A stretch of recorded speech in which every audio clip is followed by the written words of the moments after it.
Good evening, ladies and gentlemen. Welcome to the Wall of Power Radio Hour.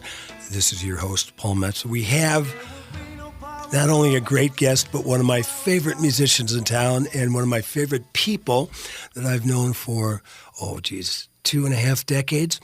Miss Molly Mayer has a great new record out. It's just phenomenal. Just released called Follow, featuring some of the best musicians in town. We'll talk about them. It was produced by Molly Mayer and the great Eric Koskinen, my fellow Finn, at his Real Phonic Studios. And it's got some great songs. We're going to be playing a song per set. But Molly is not only a wonderful musician, guitarist, band leader. She has also turned into just a terrific curator of shows. She books places. She books festivals. She used to have a radio show in St. Paul for a while. We'll find out more about that. But in the meantime, we're going to get right into it. Molly Mayer, how are you tonight? Hey, hi. I'm doing great. Boy, I'll tell you what. You sent me 4 songs. I'm just knocked out by it. Thank you. It's a really great record. You know, Louis Perez, who's a buddy of mine, of course, the founding member of Los Lobos, he said it this way, he said, Molly Mayer has done it. She combines simplicity and heartfelt melody and creates something that is equally haunting and hypnotic. I can't stop listening. Bravo. That's high praise for Mr. Perez. He's one of the greatest musicians in our country. I agree. He's a real gem, and it meant so much to me to get his okay on this record, since he helped sort of motivate the transition of this record. So yeah, it meant a lot. And when you say transition of this record, what exactly do you mean? Well, we had originally made a version of this record years ago. And it was singer-songwriter, and it was the musicians that played on it really gave their all. It was fine, but the problem was, for me, it was just fine. And that wasn't any reflection of the musicians. It was a reflection of where I was in my life. And so I just said, you guys, I got to just put this down and just see what else sort of develops, or just take a step back from it. Sure. And while that happened, Louis had dropped off an instrument at Willie's American Guitars, a place where I've worked for many years, decades. Coolest guitar store in the country, as far as I'm concerned. Yeah, I agree. But he had dropped off this instrument, and he just said, can you ship this back to me when I get back home? And I was like, yeah, no problem. And then I picked it up and just started strumming on it. And then just a lot of things just started to open up for me. And then all of a sudden, just some new rhythms. And so it just took me to a place that was unique. And so I just said, you know what? I think I need to hang on to this for a little bit longer and see where it takes me. If Louis, you're ever going to get it back, but right. So you kind of, in a way, picked up some of this metaphysical stuff that was hanging on. Was it a guitar? Yes, it's called a yaranga. Okay. It's an instrument out of Veracruz. A traditional instrument. So Louis had imbued that with some serious juju that came back through Molly Mayer's hands. Yeah, in fact, it's the guitar. It's the first thing that you hear on La Pistola Corazon. And so when I first picked it up and started strumming it, and it was the instrument itself. So for that, as a lot of things inside of me just started kind of quivering, and then just messing around with it. Yeah, some mojo came from it. Wow. Well, you have some of my favorite musicians in town on this record. Eric Koskinen, of course, Noel Levy, J.T. Bates, Chris Bates, Jimmy Anton, the guy I gave his very first gig in town to when he was 18, just in from the Berklee School of Music in Boston, Gabriella Sweet, Paul Bergen, just, boy, a real cast of heavyweights here. Yeah, Todd Clauser,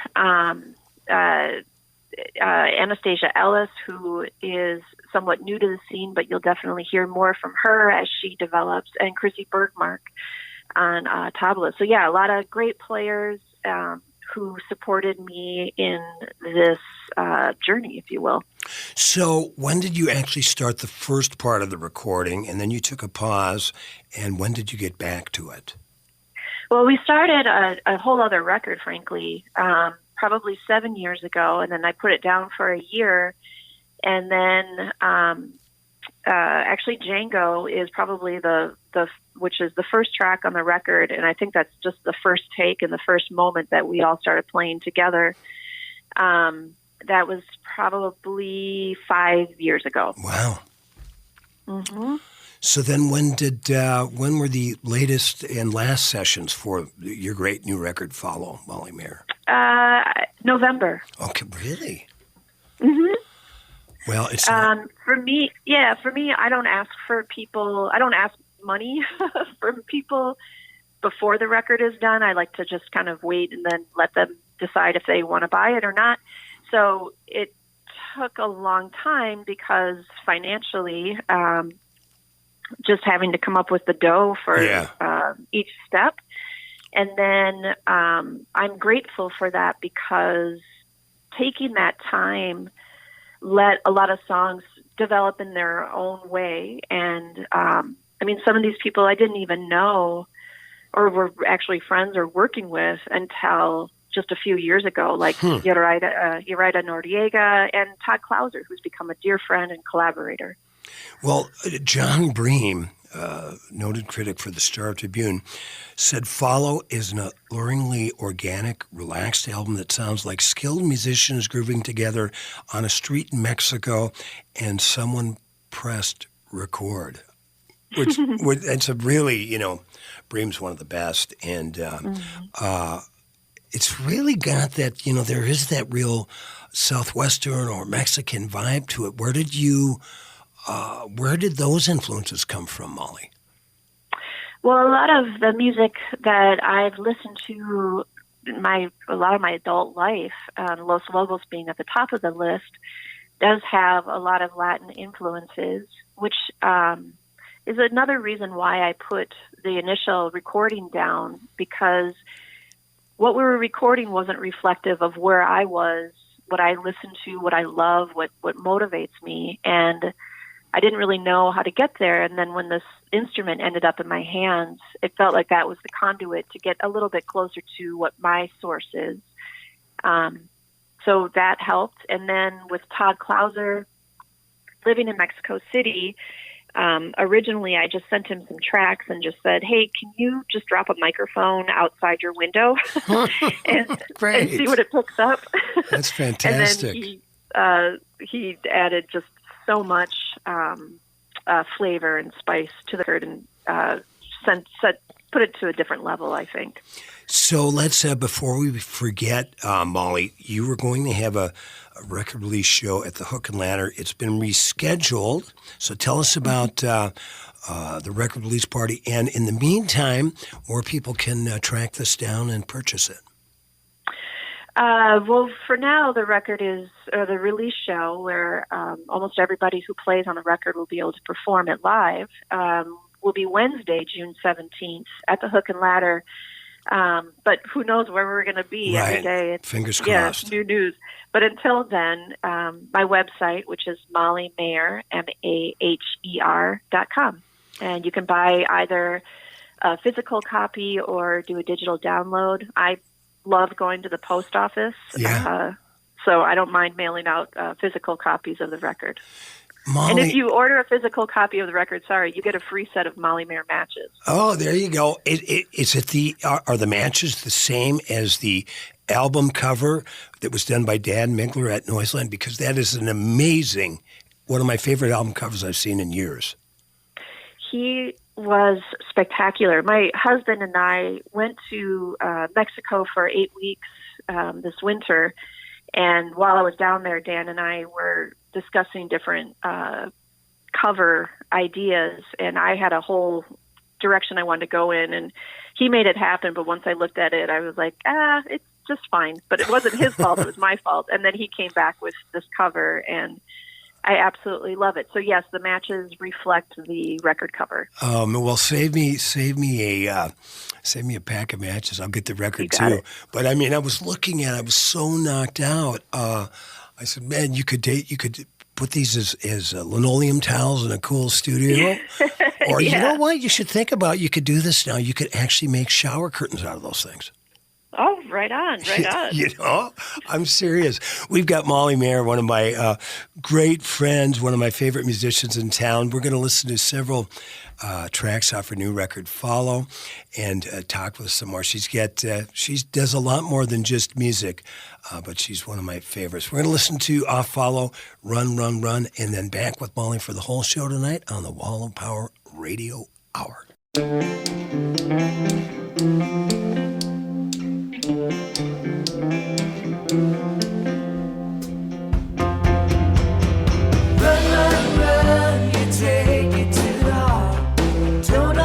Started or how it came apart. Run, run, run, you take it on the chin. Don't know where it came from or where it's gonna end. You think you're all about it, what did you know? Could you stand up and shout it, how would that go?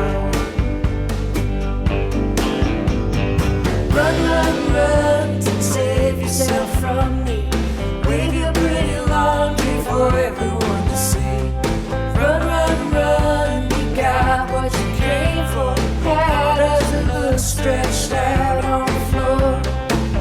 Slumber don't come easy, and my thoughts are not so free.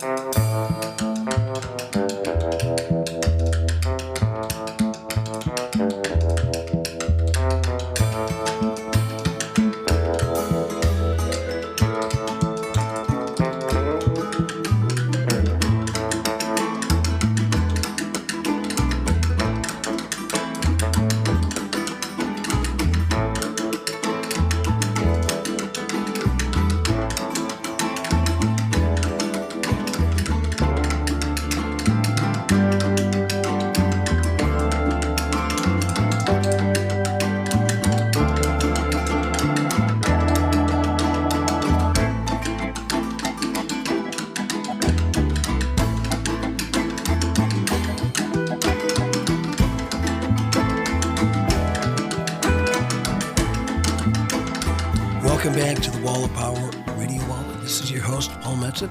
We just heard a great new track from my guest, Molly Mayer, called Django off her new record, Follow. Boy, that had a beautiful groove to it, Molly.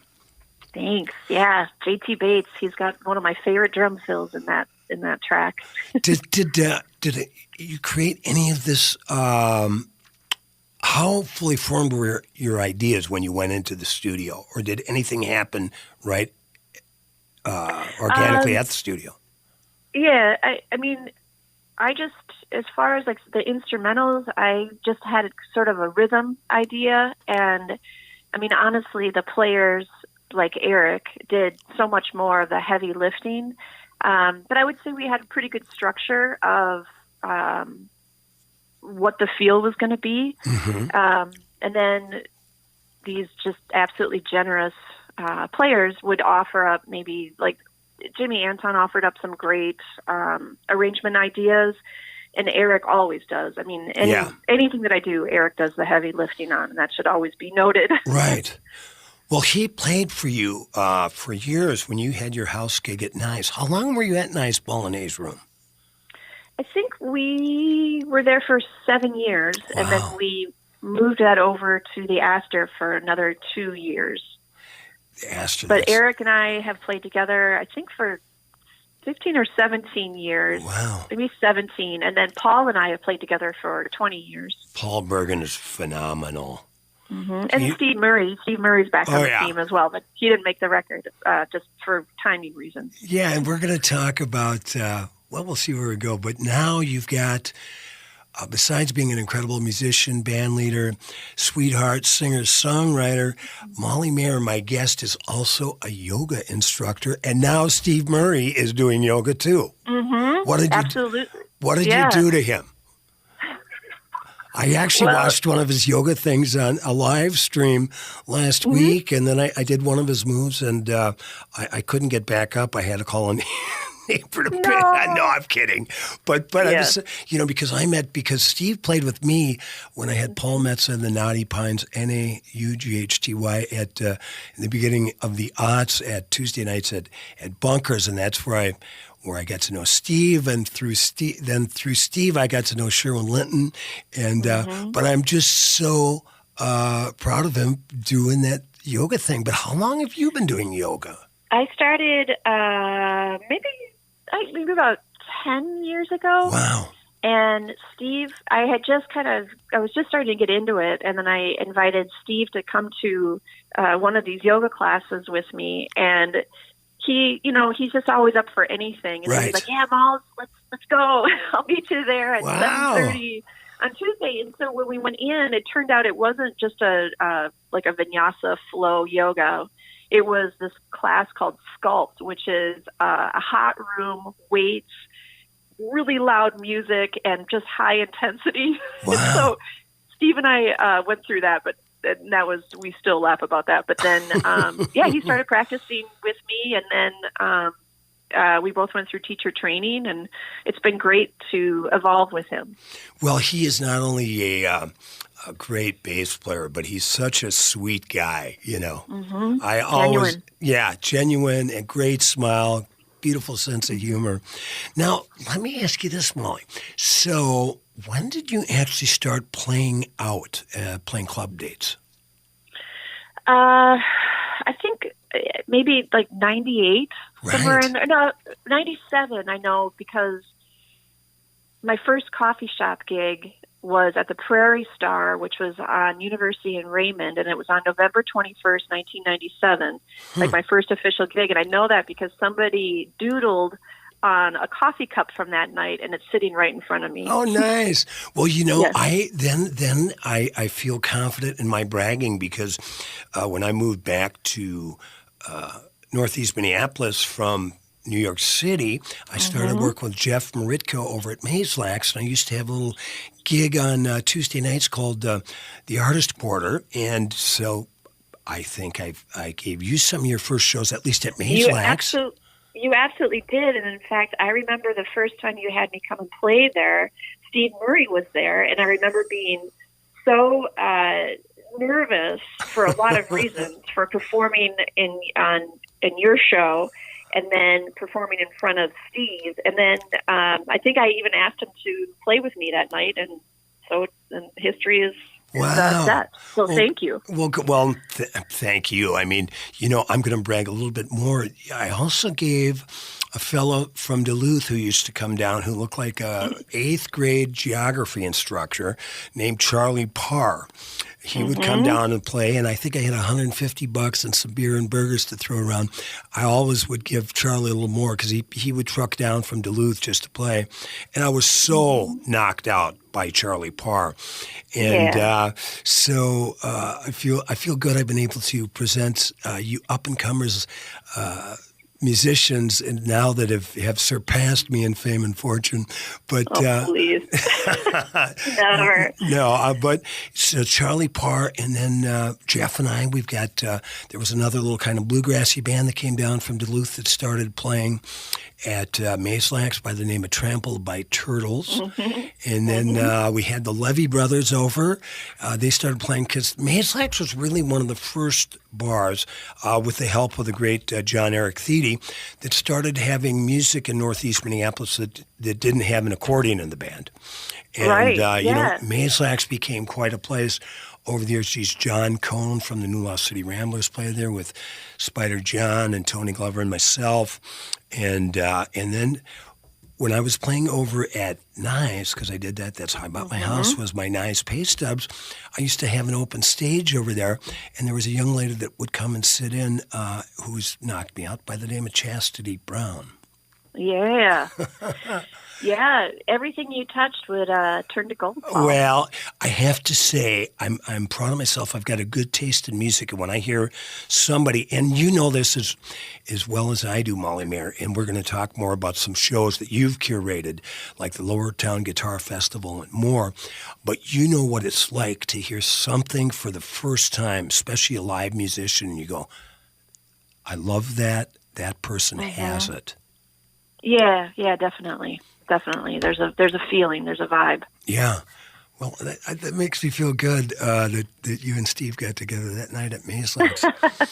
Molly, this is really so much fun to catch up with you, especially in these times. You know, I had a friend come over the other day and we social distanced across a fire pit, and she was leaving, and I go, "I'd really like to give you a hug, but I can't," you know.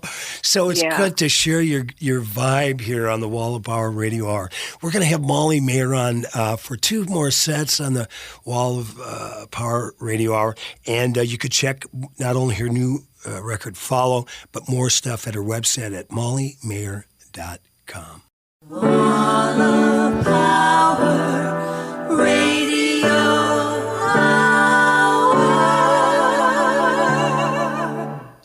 Welcome back to the Wall of Power Radio Hour. This is your host, Paul Metz, and my guest, Molly Mayer, for the whole night.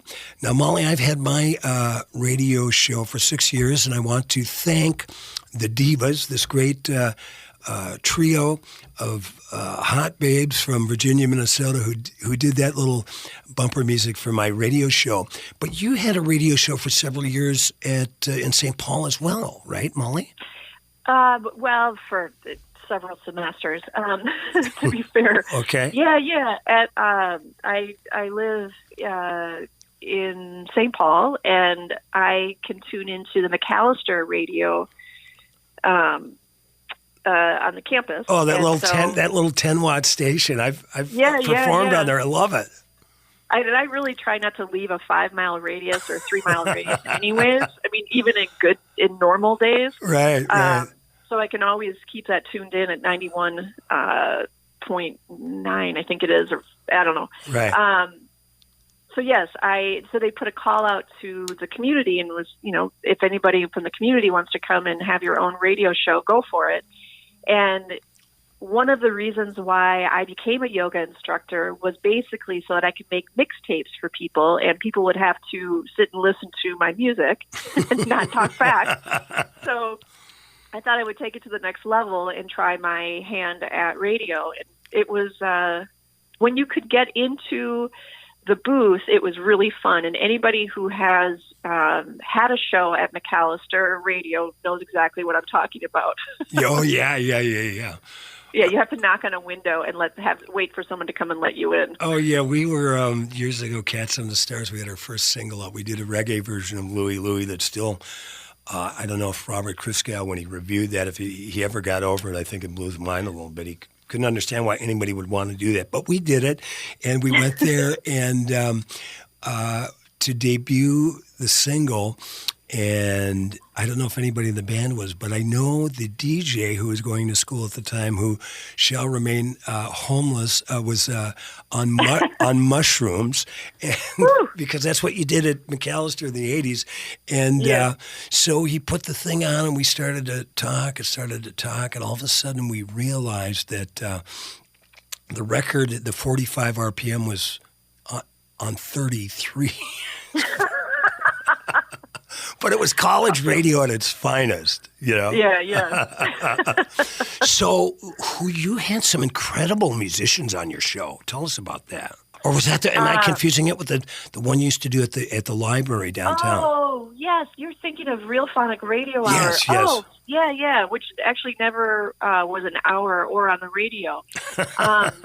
Yeah, it was a concert series that I did with Eric Koskinen and Paul Burgeon and Tom Middlebrook, as well as J.T. Bates and a cast of other folks. But the 4 or 5 of us who kind of ran that. It was for about 4 years at the James J. Hill Reference Library.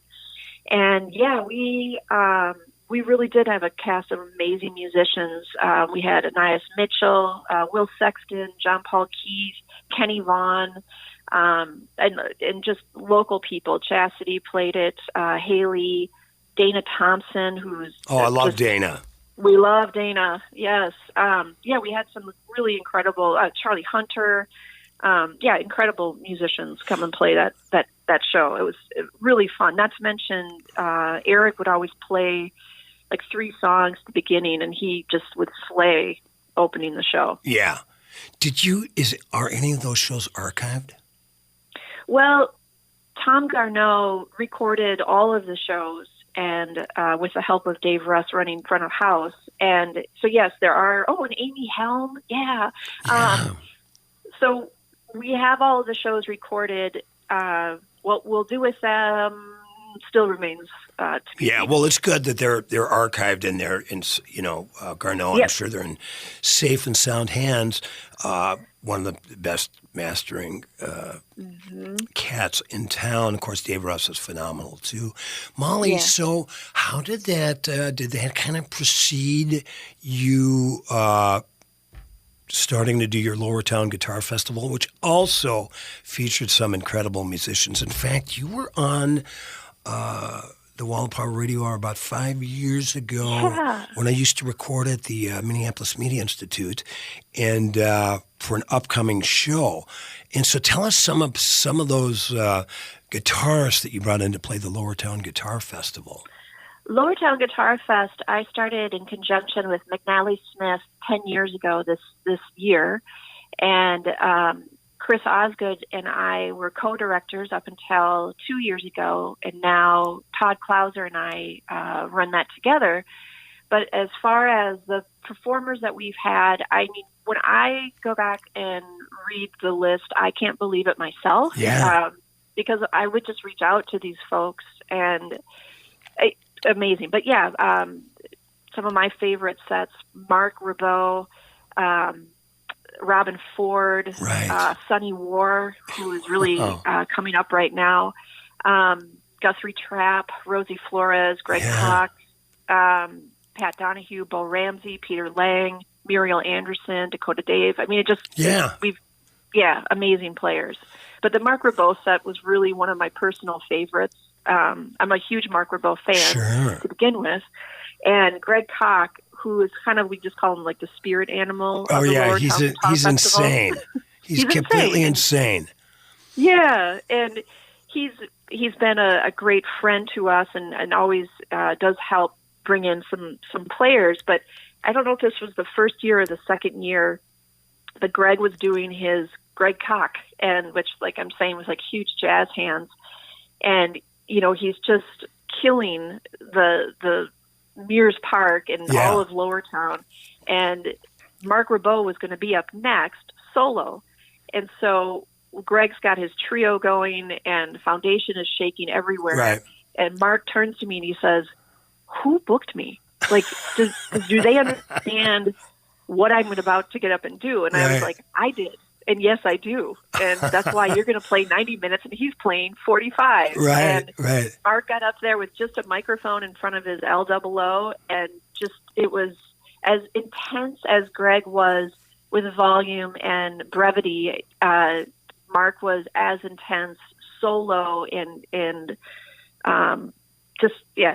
was stunning. Well, that's but that's part of your talent, Molly Mayer, is as an artist that's put together her own sets, right, and knows how a set goes, knows how musicians, knows what how they mix, how there should be contrasts. I had a great my TV show, Wall of Power TV, with my producer, Andy Watson.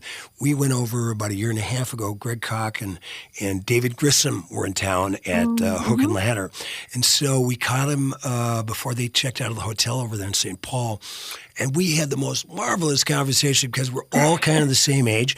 We all basically, if you grew up in whatever time you grew up in, wherever your guitar roots are, with Minnesota, Wisconsin, Texas, wherever, it's all basically kind of, you come up under the same guitar players, playing the same kind of guitars, reading the same kind of music books. So it was funny in that hour and a half how much we found out we had in common. Now, For sure. Molly, let's talk about, let's talk a little bit about the new normal, right? Because your show got moved, your CD release show to June 17th. We're not sure if that's going to happen. And when things open up, and God hope they do sooner than later, what do you think is going to be the new normal as far as people going out to hear music in clubs, festivals, wherever? Well, that's a good question. I book an outdoor venue in St. Paul, the Como Lakeside Pavilion. Usually we have 130 to 150 shows over the summer, over a 3-month period. And up until about a week ago, I thought, music, live music is going to look very different moving forward. And I was saying, these outdoor venues like Como, which is just a big, broad space, those are going to be the heroes until we figure out what the next step is. Right. But now, as we all know, every day the news changes. So I think streaming is going to be probably a big new component. Yes. As it already is, but I think the production value will increase as we all pivot and kind of learn. I mean, this is a very exciting time for anybody in the arts because we get to set this new standard. And I think it's just a great opportunity, and I hope that people really step up and become creative with this. So as far as what I think the new normal is, I don't know. Yeah. But I'm going to keep swinging and see what works and what feels comfortable and what feels authentic.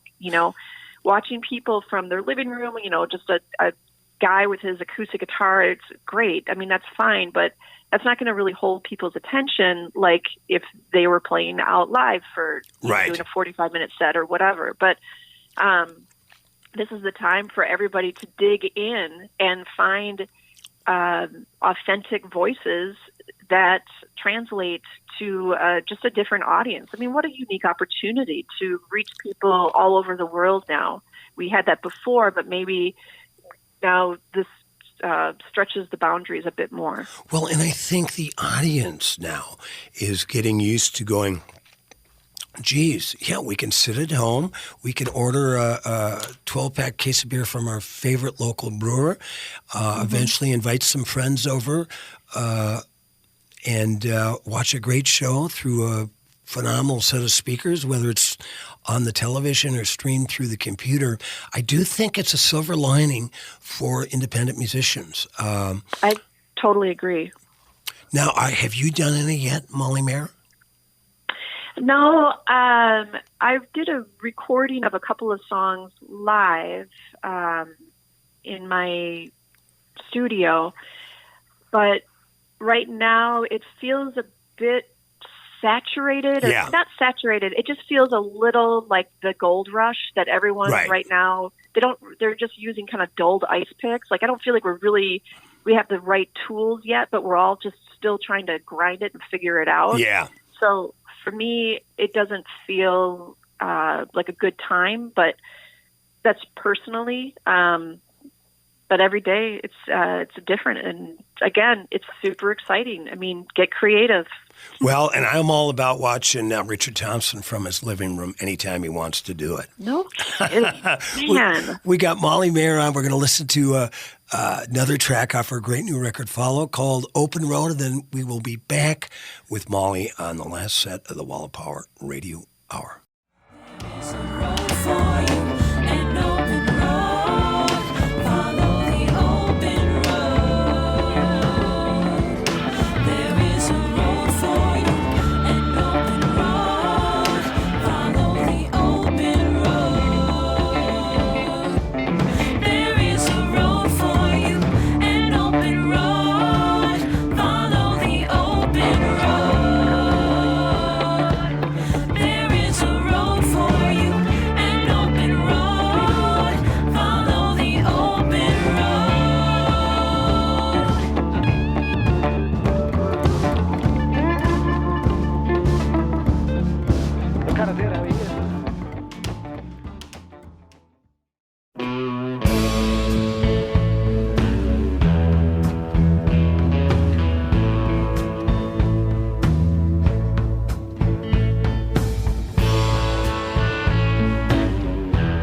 Welcome back to the last set of the Wall of Power Radio Hour. This is your host, Paul Metza.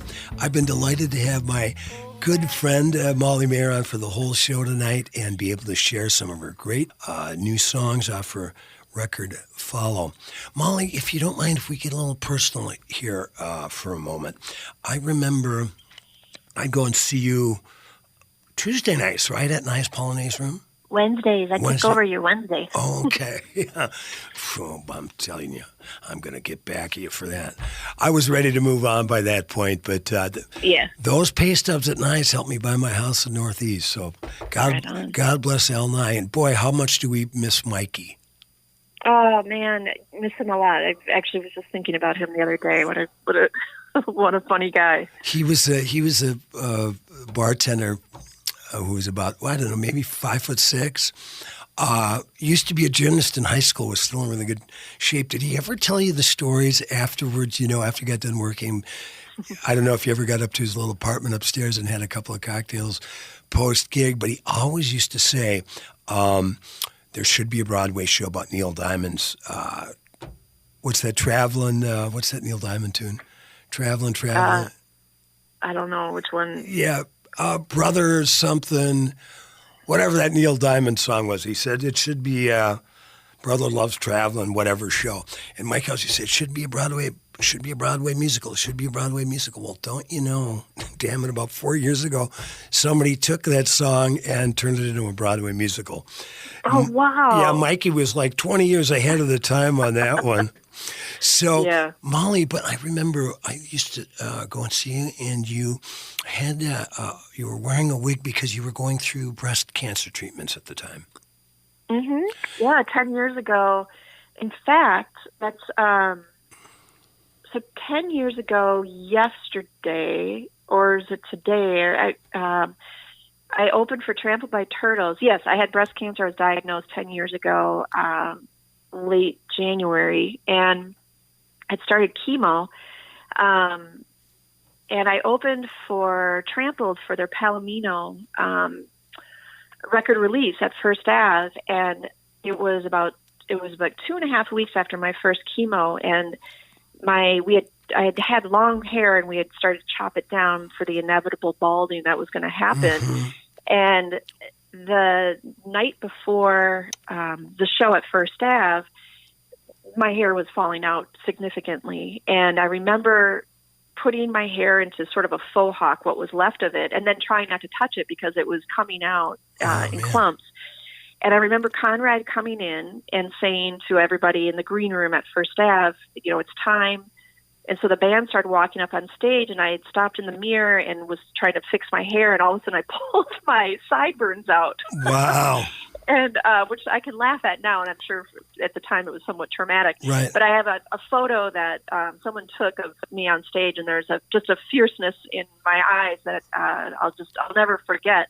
So then the inevitable balding had happened, and we were moving through treatments. My in-laws had bought me what we called my gig wig, which was like the hair I'd always wanted. Right. Yeah. But yeah, we had scheduled our shows kind of throughout, just strategically placed throughout my treatments. And then it was really important for me to have that sense of normalcy while I was going through that crap storm. Well, I'll tell you what, I used to go see you fairly regularly, and you could just tell, because people knew it wasn't a secret, but you could just tell how much love was in a room when you would sit up there and do your great music with your beautiful band, knowing that we were knowing what you were going through. But it was, man, Molly Mayer, you balls the size of Mexico. Well, someone's got to, Paul. Yeah, right. Well, so thank God. You came out a beautiful survival story. So anybody out there that's going through a similar thing, you look at what Molly Mayer has done, and she is totally at the top of her game. So tell us, we got about a minute and a half left here, Molly. So you've been a musician, you're a yoga instructor, you fell in love, you got married, you put on shows, you've sold guitars.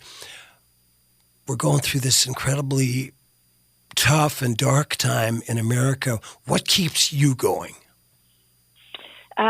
Good food, taking time to slow down, and great music, and connecting with dear friends like Paul Metsa. Oh, that's so nice of you to say. I love, we're good Facebook buddies, and I love to see every now and then, it's Molly Mayer, and she's meditating in Maui at sunrise doing yoga. And I go, God bless you, girlfriend. That is just... got to keep moving. You got to keep moving. Now, everybody out there, a lot of you know Molly, but if this is the first time you've heard her music, you can go to her website at mollymayer.com. She's also got a Facebook community page at Molly Mayer, and she's got a bunch of stuff on YouTube, and she's a go-getter, so she's on Twitter, Instagram, Spotify, and whatever else the next social media streaming channel is. Molly, I want to thank you so much. Once again, I want to tell you how much I absolutely adore this new record, Follow. Thank you so much, and thanks for taking time to reach out and spreading the gospel of music. That's what we do, right, Molly? Amen. Amen. Molly, have a wonderful evening, and we'll see you on the flip-flop. Sounds good. Peace to all. Thanks for listening to the Wall of Power Radio Hour. The show was produced by Paul Metsa, engineered by Brett Johnson, and we'd like to thank our guest and my close personal friend, Molly Mayer. Get her new record, Follow. It's just amazing. We know everybody's going through a tough time these days with the pandemic and politics and everything else. Remember to stay strong and positive. Listen to music, read books, read poetry, wash your hands, go out for long walks. And if you have a dog or cat, give them extra treats. If you'd like to help support the show, I've got a Venmo account at Paul-Metsa. Find out more what I'm up to at paulmetsa.com. And like my dad used to tell me, remember to be kind and make someone happy. The wall of power will fall.